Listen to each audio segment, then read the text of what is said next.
अस्सलाम वालेकुम, मैं हूं कैसर जावेद और आप देख रहे हैं QJMTV। आजकल हम नारान की टूर पे हैं। इससे पहले मैंने आपसे इस्लामाबाद से नारान तक का सफ़र शेयर किया। शॉर्ट रूट्स इसके जितने हैं मुमकिन, रोड्स कंडीशंस, मशहूर मकामात रास्ते में वो शेयर किए। उसके बाद लालाज़ार का विज़िट मैंने आपके साथ शेयर किया। रोड कंडीशंस और वहाँ के जो हालात हैं वो सारे हालात मैंने आपसे शेयर किए। आज हम जा रहे हैं झीलों की मलका और दास्तानों से शोहरत रखने वाली झील सैफ अल मलूक, जो कि वादी कागान का सबसे चमकदार मोती और इसके माथे का झूमर है। सैफ अल मलूक, ये जो चौक अभी हमने क्रॉस किया है, ये बाईपास चौक है नारान का। यहाँ से तकरीबन 13 किलोमीटर सफ़र बनता है। तकरीबन 4 किलोमीटर सफ़र ऐसा है कि जो आप सीडान वगैरह पे कर सकते हैं। ये जैसा कि आप देख भी रहे हैं कि ये जीप से आगे एक सीडान जा रही है। रोड इतना ख़राब नहीं है। इस 4 किलोमीटर के बाद बकाया जो 9 किलोमीटर है वो रोड इंतहाई ख़राब है। लेकिन अनलाइक लालाज़ार, ये रोड आप देख भी रहे होंगे कि चौड़ाई में ज़्यादा है। यहाँ से ओवरटेक या गाड़ी को आते हुए क्रॉस वगैरह करना इतना मुश्किल काम नहीं है, क्योंकि काफ़ी जगह है। अगर आप यहाँ पे एडवेंचर करना चाहें अपनी 4 व्हील ड्राइव के साथ, तो मेरे ख्याल में कोई भी 4 व्हील व्हीकल जो है यहाँ उसको इतना प्रॉब्लम नहीं होना चाहिए। लेकिन हमने जीप हायर की हुई थी, तो हमने अपनी गाड़ी पे जाने के बजाय उसी जीप को समझा के उसी को साथ लेके जाएं। सैफ अल मलूक पे जाना भी लालाज़ार की तरह पहली दफ़ा है हमें, और रोड कंडीशंस हमें पता नहीं है। लेकिन एक चीज़ है कि जिस तरह लालाज़ार का रोड था, उससे ये रोड खुला है और कंपैरेटिवली ड्राइव आसान है यहाँ पे। लेकिन फिर भी आपको 4 व्हील ड्राइव यहाँ के लिए ज़रूर चाहिए। जैसे मैंने बताया कि पहले 4 किलोमीटर कोई बात नहीं है, ये एक किस्म का नारान शहर ही है। लेकिन उसके बाद जो 9 किलोमीटर है वो 4 व्हील के अलावा अगर नामुमकिन नहीं बन सकता तो इंतहाई मुश्किल ज़रूर है।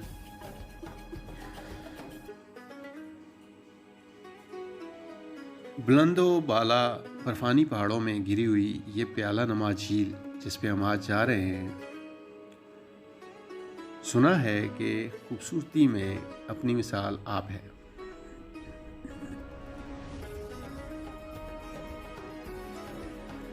देवमालाई कहानियों का महवर, ये परियों की झील, कुदरत की सनाही का एक बेमिसाल शाहकार है। और ये बेमिसाल शाहकार जिसके हुस्न को देखकर ये अंदाज़ा लगाना मुश्किल नहीं कि इसके साथ परियों और शहजादों की दास्तानें क्यों मंसूब हैं। जब आप नारान पहुंचते हैं तो इसके इर्द गिर्द के पहाड़, लालाज़ार और उससे आगे के पहाड़ जब आप देखते हैं तो आपको कोई चीज़ अंदर से सिग्नल दे रही होती है कि वाकई वो जो परियों देवों की कहानियाँ, लोक दास्तानें सीना बासीना चलती हुई आ रही हैं और हम सुन रहे हैं, वो कहीं वाकई सच्ची तो नहीं है। इन पहाड़ों की बनावट इस तरह है, संगलाख चोटियाँ, अगर दूर से आप देखें तो ऐसा मुमकिन ही नहीं लगता कि यहाँ पे ऊपर कोई स्टेप ऐसा होगा जिस पे इंसान चढ़ सकता हो या पहाड़ी की चोटी तक जा सकता हो। झील के आसपास फैला हुआ सब्ज़ार और पहाड़ों की बर्फ़ से ढकी हुई चोटियाँ और झील की साफ शफाफ सतह पर इनका अक्स लाशुबा फितरत के खूबसूरत तरीन मनाज़र में से एक है। मैंने झील सैफुल मलूक की काफ़ी तस्वीरें वगैरह देखी हैं, तो मुझे तो ये कहानियाँ और उससे आगे जाके कुछ लगता है। ये मलका पर्वत, यहाँ जब आप ऊपर आ जाते हैं तो पहला नज़ारा जो मलका पर्वत का होता है, ये अजीब सी हैबत नमा चोटी है। पहली नज़र में आपको ऐसा लगता है कि जैसे ऊपर कोई झुक के नीचे देखने की कोशिश कर रहा है इसकी चोटी को। बर्फ़ अभी भी, ये देख सकते हैं आप कि अभी भी बर्फ़ कहीं ना कहीं पे मौजूद है। तो ये जो रोड है इसकी कंडीशन भी आप देख लें। जैसे मैंने पहले बताया कि कंपैरेटिवली खुला रोड है। अगर यहाँ पे अपनी व्हीकल के साथ आप एडवेंचर करना चाहते हैं तो मेरे ख्याल में एहतियात से ड्राइविंग की जाए तो इतना मुश्किल नहीं है। अब इसी को देखते हुए मैंने क्या किया है कि मैंने ये प्लान कर लिया है कि जो अगला विज़िट है, जो भी हुआ सिरीपाई, शुरा या शारां का, जो अगली वीडियो आपको आएगी मैं ख़ुद अपनी व्हीकल वहाँ पे लेके जाऊँगा और ख़ुद ड्राइव करूँगा। क्योंकि ये अंदाज़ा मुझे हो चुका है कि रोड ख़राब ज़रूर हैं, लेकिन अगर एहतियात से गाड़ी ड्राइव की जाए तो मेरे ख्याल में एक बेहतरीन एडवेंचर होगा।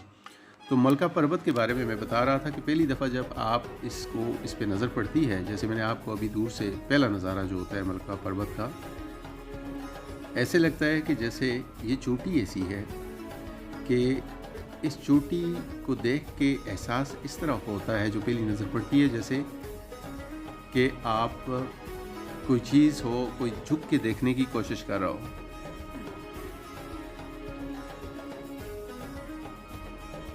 पहाड़ों की मलका और झील सैफुल मलूक पर साया फगन मलका पर्वत वादी कागान की बुलंद तरीन चोटी है और इसकी बुलंदी 17,000 से भी ज़्यादा है, यानी 17,355 फीट है। झील सैफुल मलूक से 6 किलोमीटर जनूब मशरक़ में वाक़ ये चोटी भी झील की तरह देव मालाई दास्तानों और परियों की कहानियों का हिस्सा है। यह चोटी सारा साल बर्फ़ से ढके रहने के अलावा तोहमात का भी एक मस्कन है। पाकिस्तान के बुलंद तरीन पहाड़ों के मुकाबले में मलका पर्वत का कोई ख़ास नुमाया मकाम नहीं है, लेकिन अपनी हैबत और बनावट के एतबार से न सिर्फ इसे सर करना को पैमाई के ज़ुमरे में आता है, बल्कि इसका शुमार मुश्किल तरीन चोटी में होता है। और चोटी के करीब ख़तरनाक उमूदी ढलवाने और ये जो ग्लेशियर नज़र आ रहा है, इसे सर करने में ये सबसे बड़ी रुकावट है। सैफुल मलूक झील पर कहानियाँ सुनाने वाले ये भी चर्चा करते नज़र आते हैं कि मलका पर्वत को आज तक सर नहीं किया जा सका।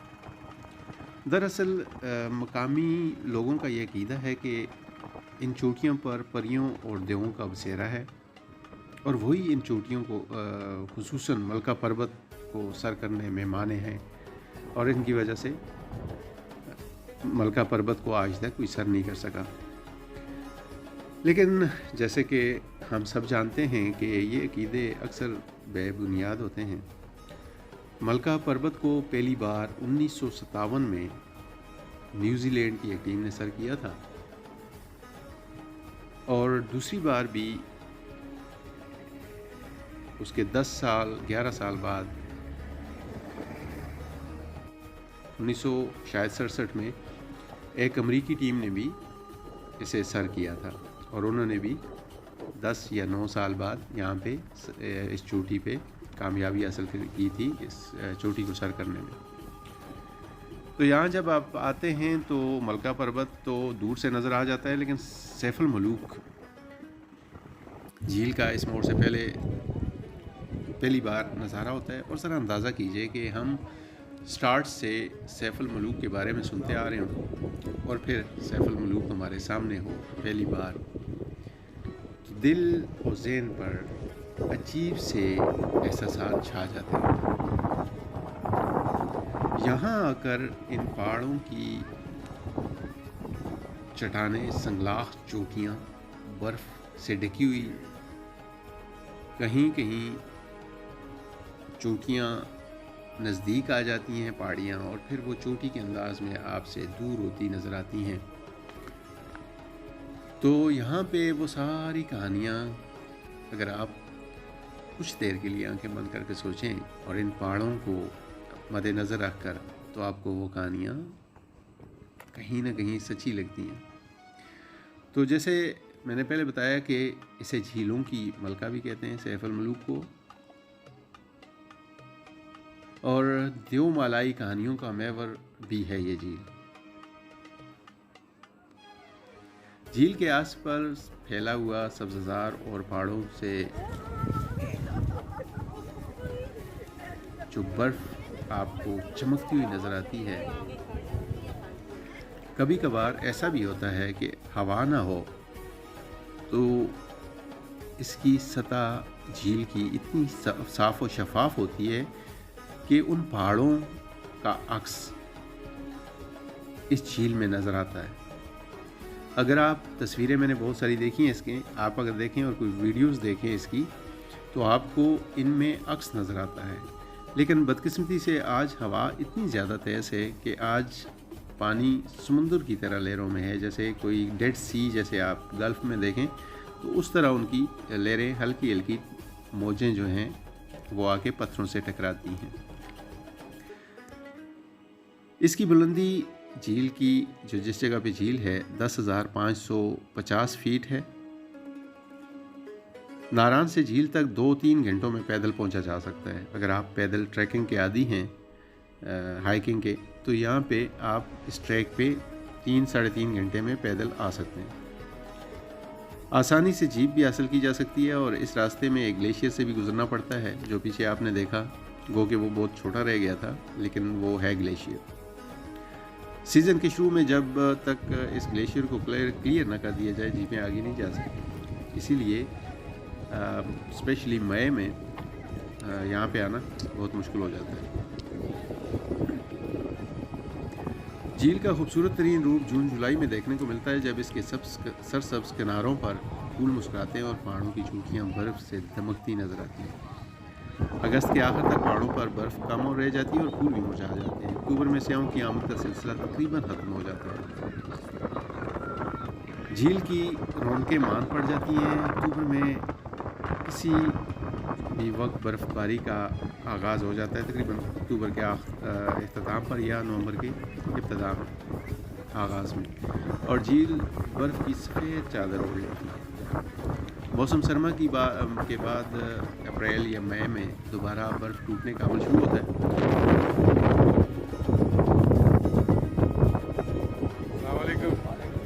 क्या ये वाकई पेशावर वाला काम है कि अभी ना रखे पेशावर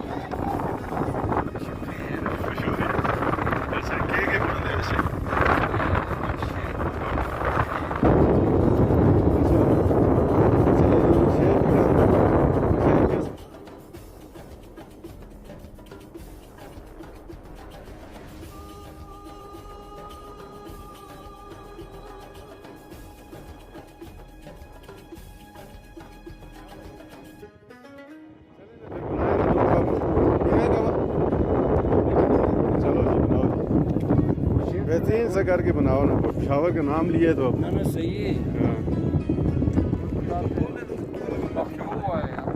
हाँ तो संभाल से कोस्तानी हुए। हाँ हाँ हाँ बिल्कुल सही। बस 10 काल होते हुए जोड़ दानी जगह शीतरुशिया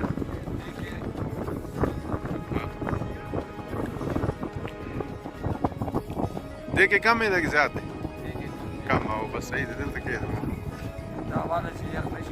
हाँ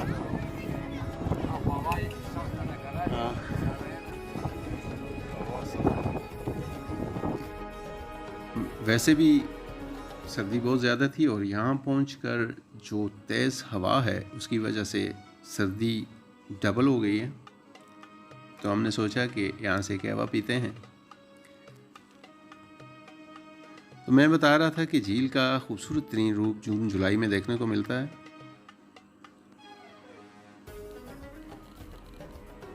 इसका सारा साल झील की जो शक्ल है, वो मंज़र जो हैं वो बदलते रहते हैं। बल्कि मुझे ये भी बताया गया कि दिन को भी, सुबह से लेकर शाम तक भी कई दफ़ा ये झील अपना रंग बदलती है। हवा रुकी हुई हो तो गहरे ज़मुर्द रंग की पानी में पहाड़ों का अक्स दिलफरेब मंज़र पेश करता है। झील पर सुबह काज़ब का वो मंज़र दीदनी होता है जब इसके पानियों में सुबह की पहली किरणों में रोशन होती है और चोटियों का अक्स झिलमिलाता है। जब हवा के झोंके पानी को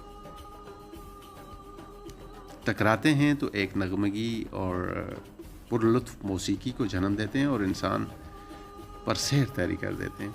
गो के यहाँ पे जो तेज़ हवा है सर्दी में, ख़ासकर अब जो या इस मौसम में शायद ऐसा होता हो, बहुत तेज़ सर्दी, मतलब आप दांत बजने लगते हैं। लेकिन आवाज़, थोड़ी देर बाद मैं आपको लेके जाऊँगा झील पे, आवाज़ अजीब सी उसमें एक नगमगी है। सैफ अल मलूक परियों की झील है और इसके साथ कई देवमालाई दास्तानें मंसूब हैं। हर कोई अपनी एक दास्तान बयान करता है, लेकिन जिसका महवर एक ही है कि शहज़ादा सैफ अल मलूक और बदियो जमाल की रोमानवी दास्तान जो है कदीम ज़माने से वो नस्ल दर नस्ल लोगों की मुंतकिल होती आ रही है, और कोई अपने अंदाज में, लेकिन यह है कि उसकी जो खुलासा है वो एक ही है। और वो खुलासा कुछ यूँ है कि मिस्र के एक शहज़ादे सैफ अल मलूक ने ख्वाब में एक रात एक हसीन परी बदियो जमाल को देखा और इस पर फ़रेफ्ता हो गया और होश व हवास गंवा कर इस परी की तलाश में निकल खड़ा हुआ। इसे मालूम हुआ कि अगर वो 12 बरस तक झील पर जाकर इबादत करे तो परी को पा लेगा। ये आप देखें, कुछ मन चले अपनी धुन में डांस करते हुए इस परी इस सैफ अल मलूक झील को, हावल को इंजॉय करते हुए, इससे लुत्फ़अंदोज़ होते हुए। तो शहज़ादे ने ऐसा किया कि 12 साल की यहाँ पे आके इबादत की और एक दिन चाँद की 14वीं को परी यहाँ पे आई। मुख्तलिफ़ दास्तानें, तो इसने अलगर्ज़ शहज़ादे ने इज़हार मोहब्बत किया और उसके अंदाज़ को देख के शहज़ादी ने उससे शादी का वादा कर लिया। लेकिन इसी लम्हे इस बदियो जमाल परी जो थी, इसको एक देव पसंद करता था, और जब ये मंज़र उसने देखा उस देव ने, तो सख्तेश में आके झील का बंद अपने पाँव की ठोकर से तोड़ दिया, जिससे झील के आसपास शदीद तूफ़ान आ गया और शहज़ादे और परी ने गार में छुप कर अपनी जान बचाई। अच्छा, ये जो गार है, ये मैं आपको सैफ अल मलूक की वीडियो के बाद वहाँ गार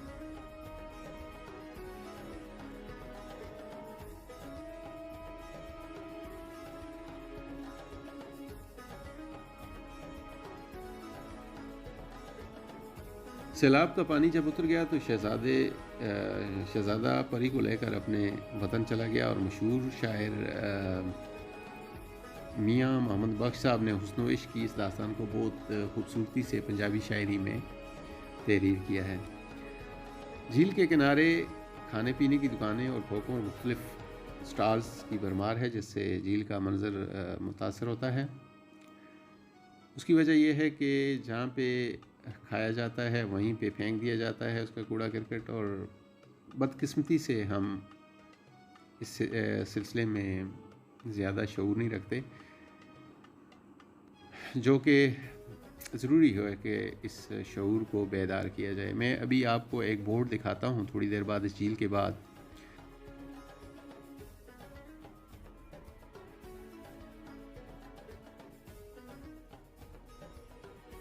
हुआ है वो भी मैं आपको दिखाऊंगा, जाते हुए आपकी नज़र से ज़रूर गुजरेगा। और वो ये स्टॉल्स वगैरह से जहाँ से चीज़ें ली जाती हैं वहाँ भी फेंकी जाती हैं, और उसके अलावा स्टॉल्स वाले ख़ुद भी इतनी परवाह नहीं करते, वो भी जहाँ पे चीज़ आई वहीं पे पड़ी रही और फेंक दी गई, कोई वो नहीं। तो ये जी सैफ अल मलूक, हवा जब इससे टकराती है तो इसके पानी आके पत्थरों से सर टकराता है ऐसी आवाज़ के साथ।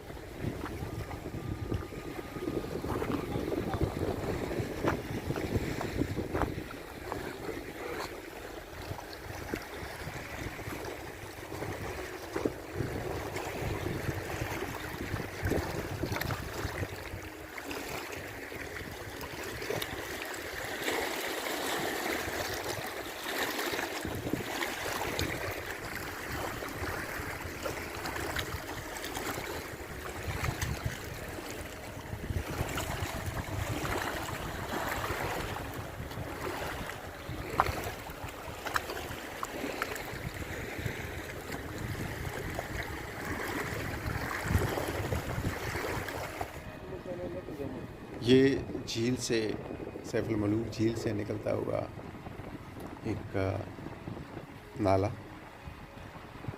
जो यकीनन आगे जाके दरियाए किनार में शामिल होता होगा।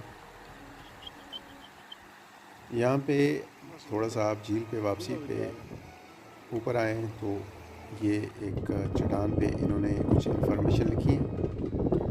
यहाँ पे इसकी हाइट, डायमीटर और कौन से जानवर जो हैं इर्द गिर्द ये जो सनलाख चोटियाँ हैं पहाड़ों की, यहाँ पे हो सकते हैं या हैं। इनमें सफ़ेद चीता भी है, और सफ़ेद चीता आपको पता है।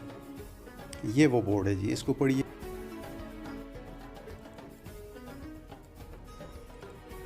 जहाँ पे जाते हैं वहाँ पे उस जगह के माहौल का ख्याल नहीं रखते। तो गोल्डन ईगल भी है। ये परियों के देश और ख्वाबों के नगर से दिल पे खूबसूरत एहसास लिए हम वापस नारान की तरफ सैफुल मलूक झील से निकल पड़े हैं। और ये सारी थकावट आपको डेस्टिनेशन पे पहुंच के, जो आने जाने का ये सफ़र आप देख रहे हैं, लालाजार पे भी मैंने नोटिस किया और यहाँ पे भी, कि ये जो सारी थकावट होती है डेस्टिनेशन पे पहुंच के सारी थकावट ख़त्म हो जाती है। और आप यकीन कीजिए कि ऐसी जगहों से जब हम वापसी का सफ़र शुरू करते हैं, स्पेशली मैं, जैसे अभी हमने सफ़र शुरू किया है वापसी का, तो अजीब सी एक उदासी मुझे घेर लेती है कि पता नहीं ज़िंदगी में हो सकता है कि दोबारा यहाँ आना हो, या फिर ज़िंदगी में ये मकामात, खूबसूरत जगह देखने का मौका ना मिले। उम्मीद है कि आपको वीडियो पसंद आई होगी। वीडियो को लाइक कीजिए। अगर चैनल पे आप पहली दफ़ा आए हैं तो चैनल को सब्सक्राइब कीजिए और साथ बेल के बटन को भी प्रेस कर दीजिए, ताकि इसी तरह की आने वाली वीडियो आप तक सबसे पहले उनका नोटिफिकेशन आप तक पहुंच सके। आपकी समातों और बसारतों का शुक्रिया अदा करते हुए मिलते हैं इसी टूर की अपनी अगली डेस्टिनेशन की वीडियो के साथ। उस वक्त तक के लिए अल्लाह हाफिज़।